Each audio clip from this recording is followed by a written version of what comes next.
All right, guys, we're going to solve rational equations or fraction equations using cross multiplication. We're going to spend 2 days in this one section. The first day is all doing cross multiplication and when you can do it, and the second day is when you can't. So let's check it out here.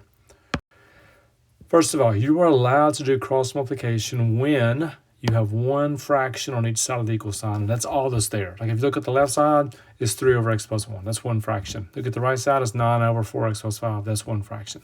So we're not going to worry about LCD, anything like that. We're just going to flat out cross multiply. So I'm going this way, 3 times 4x and 3 times 5. Then I'm going this way, 9x plus 9. Now, it doesn't really matter which side you put on the equal sign or which way you go first on these, as long as you get the cross multiplication done. Move that over there. That's 3x plus 15 equals 9.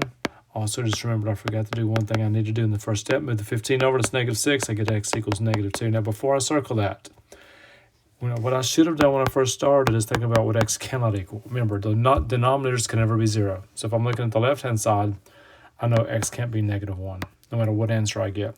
Look at the right-hand side. If you're not sure what makes that 0, first of all, you could look at that like somebody's already done slide, divide, slide, and stood the 4 back in front of the x. So it's -5 4. So that's what I do. Or you could just take that denominator, 4x plus 5, set it equal to 0. Move the 5 over, divide by 4. That's what would make that denominator 0. So x cannot equal those two things. And luckily, x was -2. So don't have to worry about it anyway. All right, so there's that. Let me show you one more. Okay, a little tougher one this time. I'm going to start the right way, though. What can x not equal? What makes that denominator equal 0? -5 halves would. How about this one? -8 elevenths. If you haven't seen the pattern yet, it's always the opposite of the second number on top of the first number. That does it every time. Okay, now because there's one fraction on each side, we can cross multiply. So I'm going to cross multiply this way. It's easy because it's 1. 1 times 11, 1 times 8. No big deal. This one's going to make it a little tougher for us. X times 2x is 2x squared. X times 5 is 5x. All right, now, because I see that x squared, something inside of me knows already, man, I got to try to factor. So I'm moving everything over. I'm moving the 11x over there. 5x minus 11x is -6x.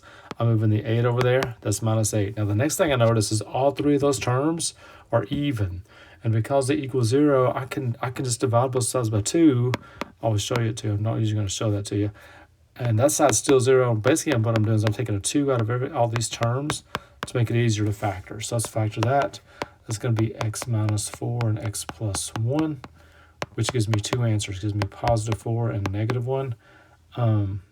Now, before you circle and go like, yes, I'm done, check back up here. Make sure your answers are okay. You know what? This time they are. 4 and -1 are both okay. Circle those things. Good to go, guys. That's all we're doing. And one more time, you're allowed to cross multiply to solve these when there's one fraction on each side. So when you see that, let's go. Let's cross multiply and finish this thing. See you tomorrow.